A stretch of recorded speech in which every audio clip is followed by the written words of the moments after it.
Hi, everyone. Again, my name is Obella Obbo. My pronouns are he, him, and I will be your host as we unpack the topic of Black history, legacy, and triumph through an authentic story and an engaging conversation. I'm really excited. Before we get into that, at StoryBolt, we use the power of storytelling to enable courageous conversations around diversity, equity, and inclusion topics and unpack implicit bias one story at a time. And I'm also loving that I'm already seeing people use the reactions. So before we jump into the actual program, I'm going to run over really quickly what our agenda is for the day. So I'm going to review some community guidelines, and then we're going to jump into an opening activity that'll be really engaging and fun and do a little knowledge sharing. Then we'll jump into our film screening of Maya Angelou and Still I Rise. After that, we'll go into a Q&A with our filmmaker and storyteller.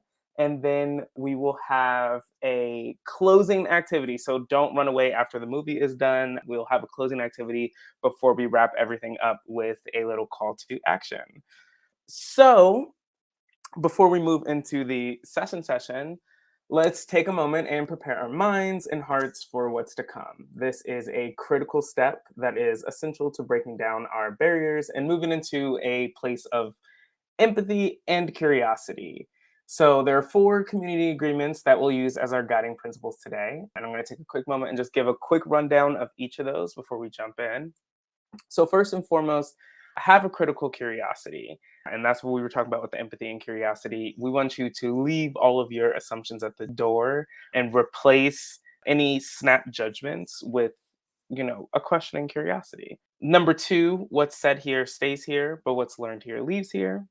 And by that, I mean, please take the lessons out of this space. But for the folks who might share some, very personal stories, we want to keep that in the space as well. Number 3, it's okay to start first drafts. If you are unsure about what you want to say, or if you're not sure that it's being phrased the right way, or you're not sure that it's like exactly appropriate, just let us know that it's a first draft, right? If you want to throw a comment in the chat and you're like, this is a first draft, but I really want to talk about this thing. That's what we want you to do. We want you to make sure that you're actually utilizing that critical curiosity and making sure that you're comfortable enough to share because you know that you're going to take what you learn out of this space. And then finally, number 4, be present and okay with non-closure. We are not going to solve every problem in the world today, but we want you to devote your energy to showing up to this space with the most intentional version of yourself so that as we move forward, we can really get something out of it. And lastly, I do want to let everyone know that we do have closed captioning available for the session for those who would need it. And as we had already mentioned, I would love if folks would feel comfortable enough to share in the chat, use the reactions, use the emojis in the chat. But I do want to have everyone open that chat box and make sure that your notifications are turned off. So you'll see the little bell in the top right corner of the chat, and it should have a little slash through it. That way it's not pinging every time someone says something because we want you to feel comfortable enough to share. So let's get into our opening activity. At StoryBolt, we love to kick off each event with an engaging activity to activate our learning muscles and put on our lens for how we hope to examine the upcoming film and the conversation that follows it. So you all should have gotten a white pop-up already. Please open up to the Slido, or you can use your phone. There's a QR code on the screen, or you can go to slido.com and type in 3346495. And we are going to have a little questionnaire, a little trivia type of situation. So let's kick off with a sort of like ground setting question of, from 1 being the lowest and 5 being the highest, what is your level of knowledge about the legacy of Dr. Maya Angelou and her significance as a part of history?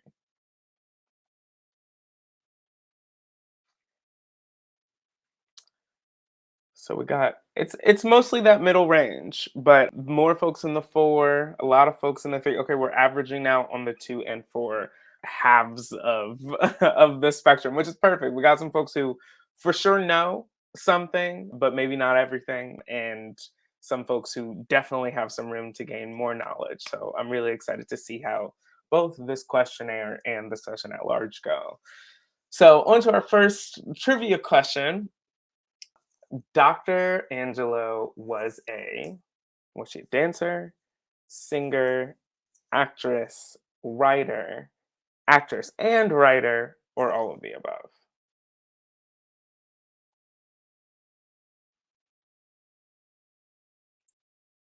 A mix of all of the above, writer and actress and writer. So it sounds like folks will be especially surprised to find out that she was in fact also, yes, a dancer and a singer, because the answer is F, all of the above.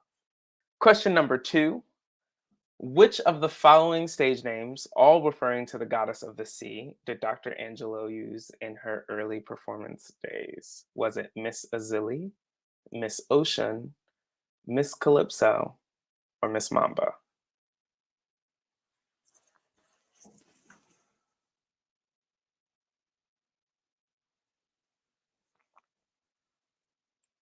Oh, okay. For folks who are saying that they only were on a two, a lot of folks seem to know what they're talking about with Miss Calypso.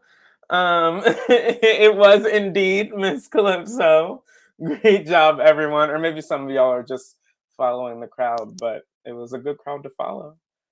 And then our last question is, at which university or college did Dr. Angelo receive her professorship and teach American Studies? Was it A, Wake Forest University, B, Howard University, C, Spelman College, or D, Georgia State University?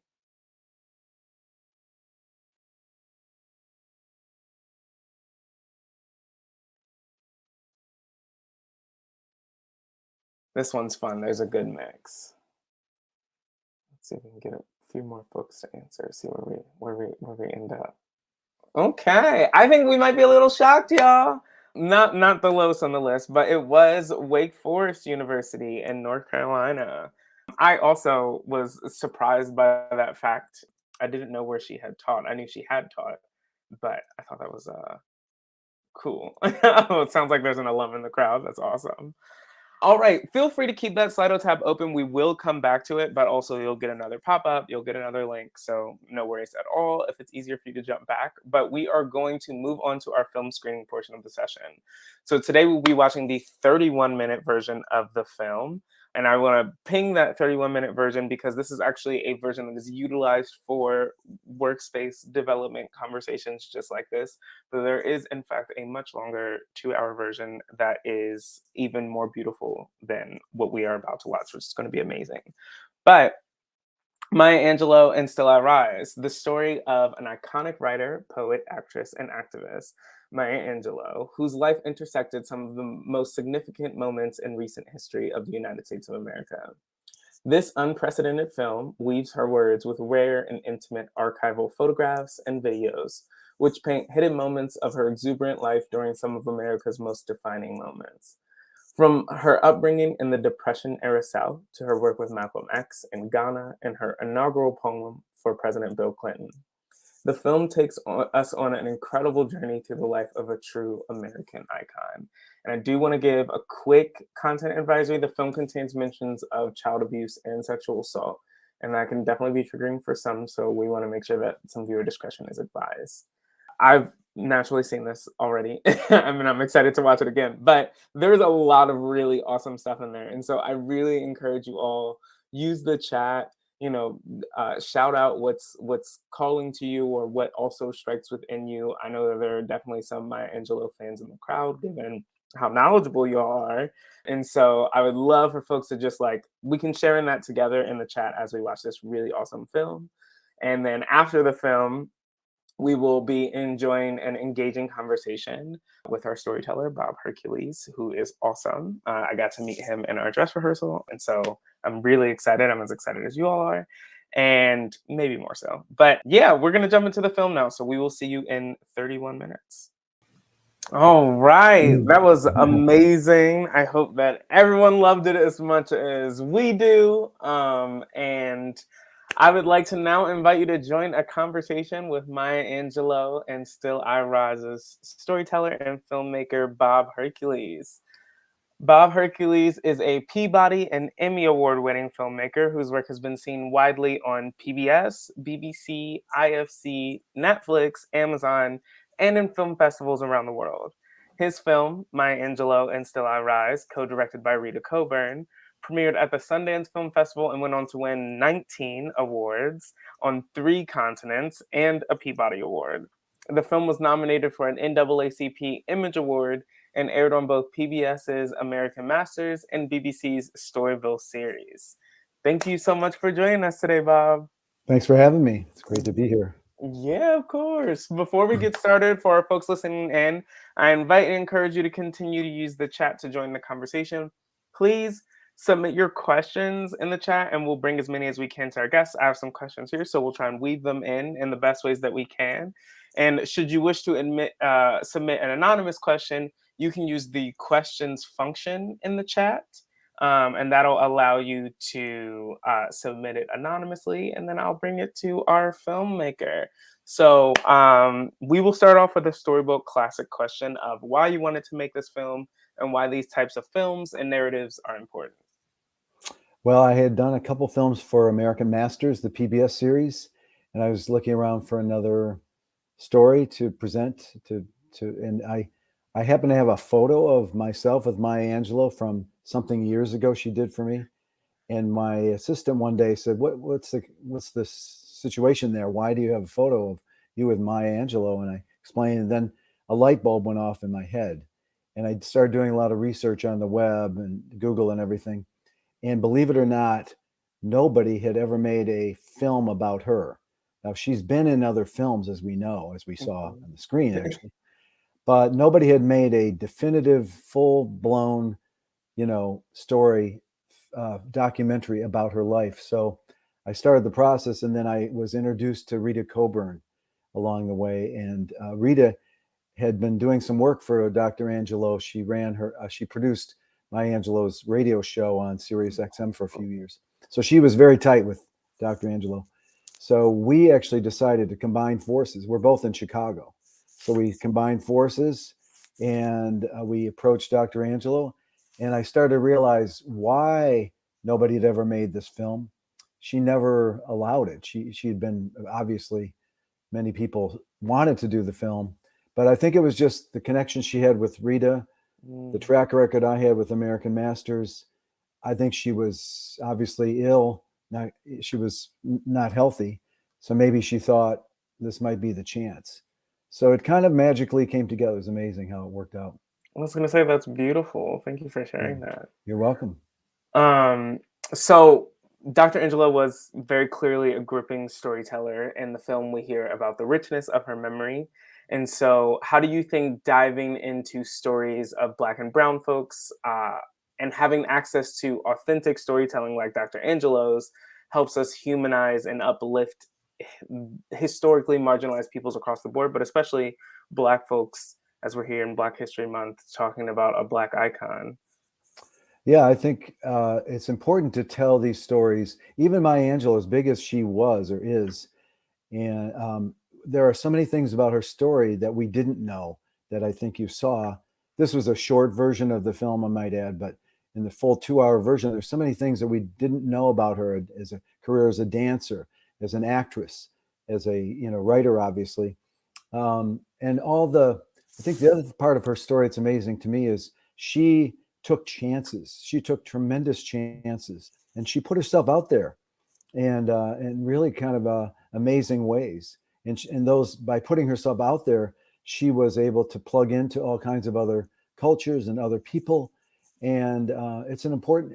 I just felt this is a really important story to tell, even though she's always been pretty famous in my lifetime. I mean, I remember being in school, there were phrases of hers, all over the place, poems and some of her great phrases. But these stories get lost if you don't start to tell them, even her story, at least parts of it.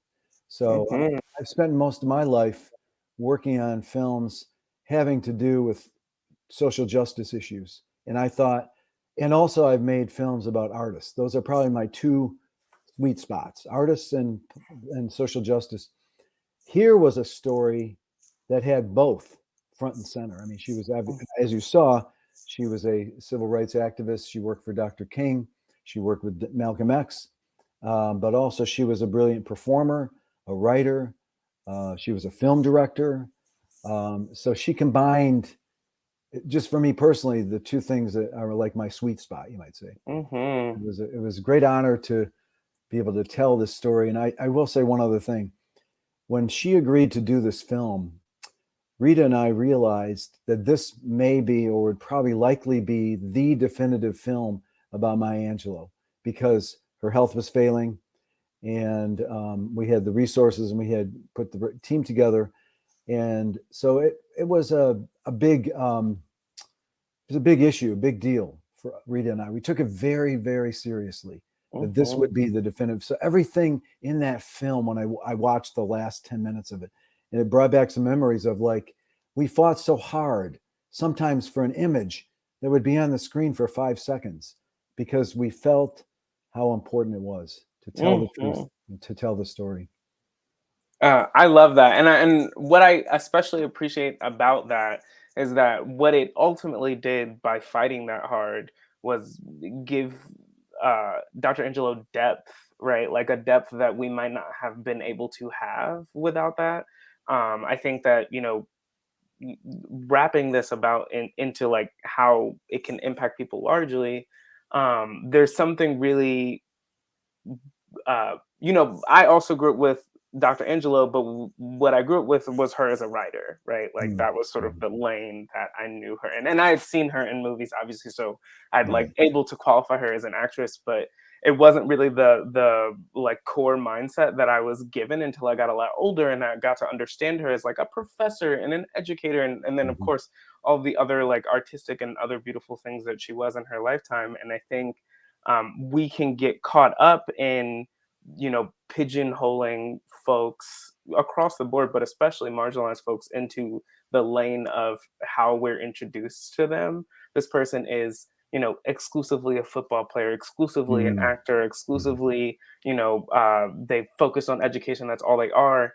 And I think like a film like this helps remind us that everyone, right, but especially those folks who we might not always be giving our full attention to, have like such a depth and dimension to them, and there's so much more that you might be able to pull from them, and that's going to contribute to the environment largely. Like if your employee is also an artist and you let them paint the office Mhm. space, right, a little mural in the office space, like that's character, that's all those other things, but then of course there's tons of other implications. But yeah, thank you ultimately for giving that attention to it, and kind of to that point, I have to imagine it took a lot of resources to shape Mm. and cultivate that story. So can you talk about why uh, that being like getting the resources and getting all of those individual things is an act of allyship, and how it can Mm. be as important as the story itself? Yeah, I mean, in our business, the documentary world, it's very difficult to raise that kind of money. This was a very expensive film to make because it's so high profile. Bill Clinton and Cicely Tyson and all the great people, Oprah Winfrey, and all the footage that you see and all the photos in the film. It's a 2-hour film. Is just an expensive proposition. So we had to. It was a big mountain to climb to raise that kind of money. I've never done it before myself, and Rita had not. So we were like unbelievably persistent in getting the proper resources, because we wanted, as I said before, we wanted to tell the story in the best, most enlightened, most high quality way we could. And so we were determined. And I think that is, I would assume that's a form of allyship, in the sense that we also put ourselves out there Mhm. to raise this kind of money, and keep we would have to start and stop because we would run out of money occasionally. And so it was a 5-year process, really, to make the film, Mm. partly due to the fundraising difficulties, which are not uh, specific to our situation. Talk to any documentary filmmaker, it's not easy. Mhm. So uh, I'll say one other thing, though. One of the things that impresses me the most about her story is her ability to overcome these obstacles that were constantly in her way, which I didn't know about when we first, I'd read a couple of her books, but until you sit down and talk to her, it becomes much clearer, the obstacle. She was living. She was a poor person in the Jim Crow South, and how horrible that was, and the terror of that. She was a woman, a black woman, in a time of men, white men for the most part. Mm-hmm. She lived down south, which was, there's stereotypes of people in the South that she had to overcome as well. She was raped when she was very young, as you saw in the film, and she had to overcome that, the terror of that happening. So it's just, I think ultimately very inspiring to hear that story and to think, okay, we all have some obstacles and difficulties. And you can say to yourself, well, she got over this obstacle and this obstacle. What could I get over as well? Mm-hmm. So that was one thing that always stuck with me from making this film. I love that like lens of empowerment Yeah. that comes from really like that ultimately came from the determination of, pushing through the film, and not letting, if resources dry out, not letting the energy to still bring that story to light dry out with it, which I think is really beautiful. And it sounds like it was something that was largely supported because you had a lot of like amazing actors and other Mm-hmm. impactful people, guest speaking, the Clintons, tons of people in that regard. What was, talk about the support that you got from those folks, from their contributions, from interacting with them. What was that like for you? Yeah, I mean, that was fantastic because I think only one person turned us down, and I won't name that person. But everybody else, from, we asked, the Clintons, they said yes right away. Within, it was difficult to schedule them for an actual interview. We actually filmed Hillary Clinton's interview the day of Maya's memorial service Oh, in wow. Harlem. So, but people were just amazing storytellers themselves. Cicely Tyson and the Clintons, and even her book editor Robert Loomis had some great. He himself he's an editor, but he's also a great storyteller. And I just loved Hmm. his story about how he convinced her to start writing her book. I Know Why the Cage Bird Sings. It's a great story. So she had a lot of in her journey, and her life was a real journey, because she, as you saw, she grew up in the South, poor, but eventually lived in Africa and lived in Harlem and was involved with both. How many people were that involved with both Malcolm X and Dr. King? It's so Hmm. interesting. As I said, just because she put herself out there, and she had those allies along the way. James Baldwin, probably the foremost ally that she had, because James Baldwin, after Dr. King was murdered, I'm not sure if this is in the short version, but there's a scene where he goes over to her apartment and kind of rescues her from her despair. And so he was an important ally for her. Yeah, absolutely. And also sort of a quick plug to the crowd. I would love to hear other folks' questions, comments, reactions about sort of the array of stories that were connected to Dr. Angelo's and how they might have impacted you all, and get your thoughts as well. But it was just beautiful to see the sort of like the tendrils of her legacy reach other people who have been inspiring to myself and other people over the years. Like that degrees of separation is beautiful. Mm, yeah. I mean, the other thing I wanted to say was, she was, when we did interviews with her, I have never, and I've been interviewing people my whole life. She would take you back to that moment, whatever story she was telling, like the story of her son in a terrible auto accident in Ghana, in Africa. When she was telling that story, I could see that she was in that moment. She was psychically in that moment telling the story, but she was there. Unlike Hmm. anybody by far that I'd ever seen. It was amazing. It really was. Maybe to that point, I wonder, in being so engrossed in hearing like such, you know, deep and powerful storytelling from Dr. Angela herself, what were your takeaways in terms of like what did it teach you about the Black struggle, Mm. and how do you feel like that might still ring true today, or how it has rung true in the tons of folks that you interviewed that it also impacted in a similar way? Yeah, I mean, one of the things I learned from making the film is the depth of the horror of the Jim Crow era.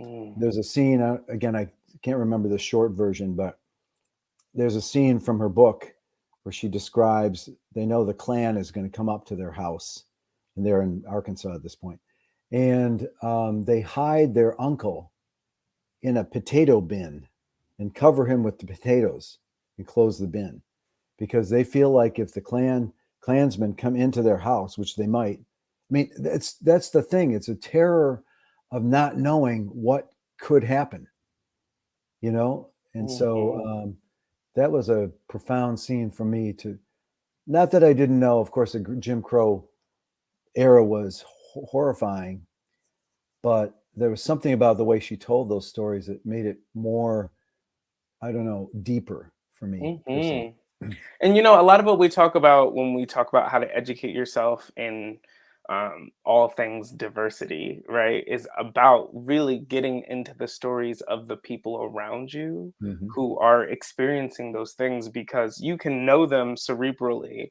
but it's another thing to empathically feel them and to like root yourself in another person's narrative, and feel the gravity of it, as you exactly said. Yeah.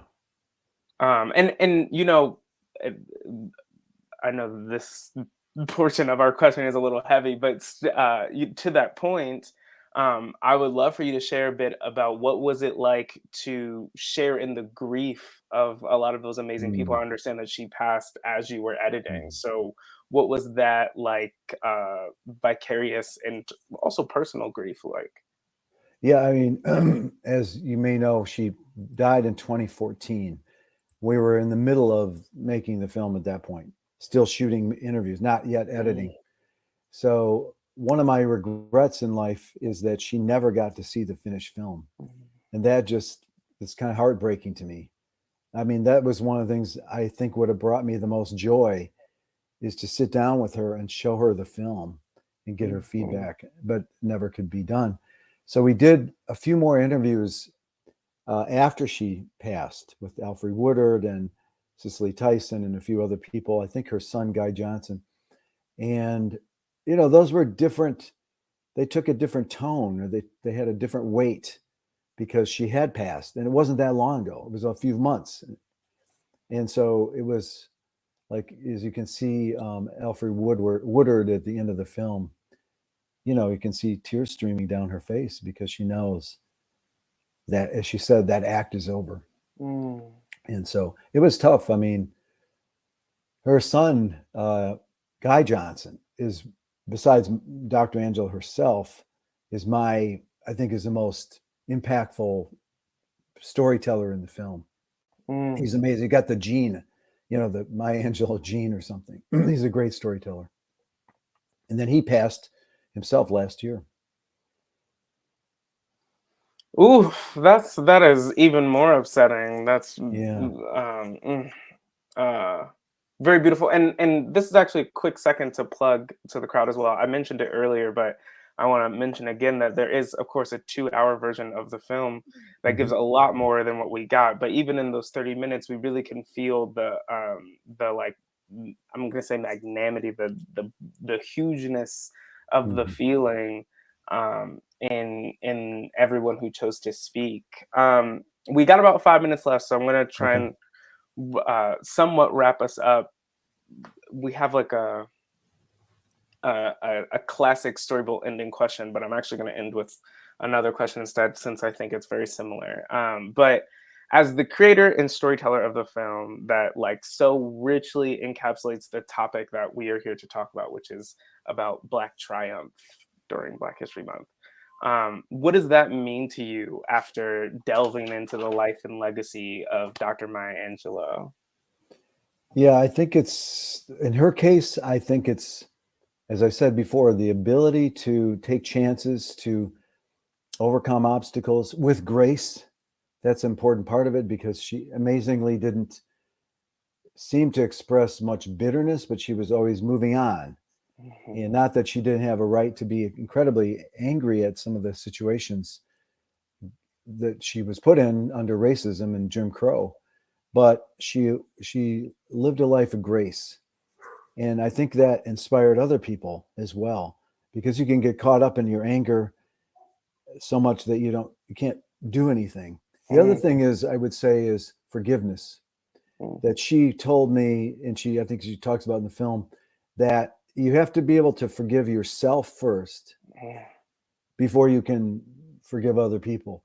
So she learned that lesson a long time ago and applied that to herself, and it allowed her then to have this sense of forgiveness to people that maybe had done her wrong, or maybe friends that fell out of friendship, or other things that happened to her with her time in the South.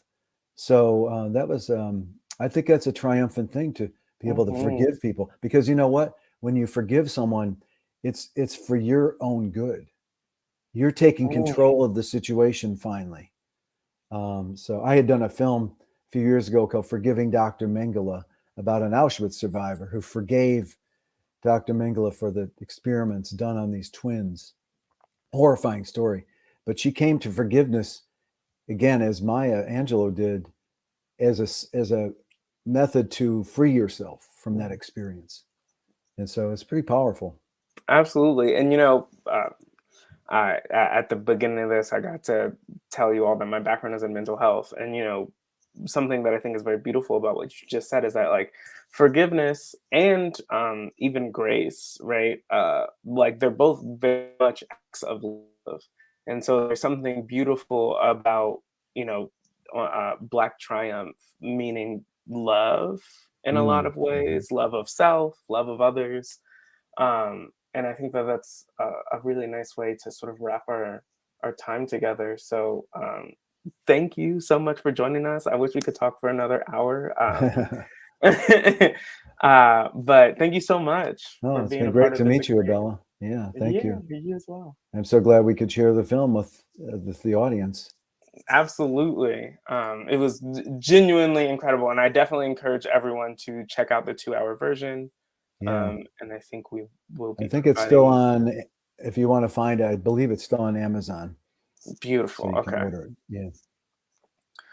Awesome. Thank All you, right. thank you, thank you. Thank you. And we are going to jump ahead. We got about 5 or so minutes left, team. So we're going to jump ahead to the closing portion of our session. And so, after participating in the experience, how do you gauge your level of knowledge about the level, or about the legacy of Dr. Maya Angelou and her significance as a part of history, and Black history especially? Just before we ask a couple more questions. I love that jump. Love that jump. And I love, even especially those threes, right? Because that means there's an intrigue and interest to dive even more into that story. We know that there's at least 90 more minutes of film related content to learn, if not, years and years of genuine content. After watching Dr. Maya Angelou's beautiful story, what does Black Triumph mean to you? I would love for folks just to throw some things in the chat. As we said in our conversation with Bob, Black Triumph meaning Black love, self love, everything. Also in the chat, I love Jaleel mentioned some other icons that we can look to as we consider this story. Black excellence, thriving in abundance. I love that word, abundance. I love how it pushes back against scarcity mindsets. Black triumph means being seen, heard, and respected. I love that. It means grace, directly related to Dr. Angela herself. Oh, and someone else shared in the chat a story around Dr. Angelo regarding mentorship. Black triumph means perseverance. I love that. Rising above. We only got about 2 minutes left. I want to hear what more folks think, and I would love, if you aren't going to keep throwing things in the Slido here, I would love for this conversation to continue in the chat as well. But I do want to call attention to being human, and I love that because it really boils us down to the core stuff of being who we are, being authentic. But To close our session, I'm going to draw your attention to the last portion of our session today, which is the What's Next session. You'll see a pop-up that shows the resource guide. And in the resource guide, it's going to give you a couple of steps that you can take to sort of continue your journey of unpacking and confronting your biases and absorbing new narratives. So, action one is to read more Black legacy writers, and we've given some options of Dr. Angelo and Dr. Baldwin as featured in the film. And then and then action two is listen to current Black voices that are discussing Black triumph. These are two of my personal faves. This was a shameless plug for myself. I am obsessed with Tarana Burke. I'm obsessed with Sonia Renee Taylor. Just beautiful narrative storytellers and activists on issues of Black triumph and self-love and all the things that we've been discussing today. And then our third action is to support Black orgs. So we've offered the Maya Angelou Foundation, but also this is a really beautiful network that you will have access to now that has a bunch of vetted Black charities that you can use to actually filter and search for charities that align with your values. And so this is, when we were talking about the sharing cross-cultural knowledge, like this is a place where you can really be executing that, right? Where you can look at yourself and look at the work of, or the triumph of others and figure out how those two things intersect really beautifully. So definitely check out that network as well as contribute to everything that Dr. Maya Angelou was. And then as your first official act of allyship after this session, we would love to gather your feedback and give you an opportunity to speak to your leaders directly and anonymously about what you need in your DEI training and future programming. One final Slido that you got a link to drop off your final thoughts about how I and the StoryBolt team have done. Your responses are private, so we won't be displaying those. This is not another full Slido. And then, yeah, tell us what you like, tell us what you disliked, and it'll remain open for a few more hours. So definitely dive in there. But thank you all so much for engaging in this conversation about Black history, legacy, and triumph. From all of us at StoryBolt, thank you for attending the session today. Have a wonderful rest of your day. And I hope that you have a wonderful Black History Month.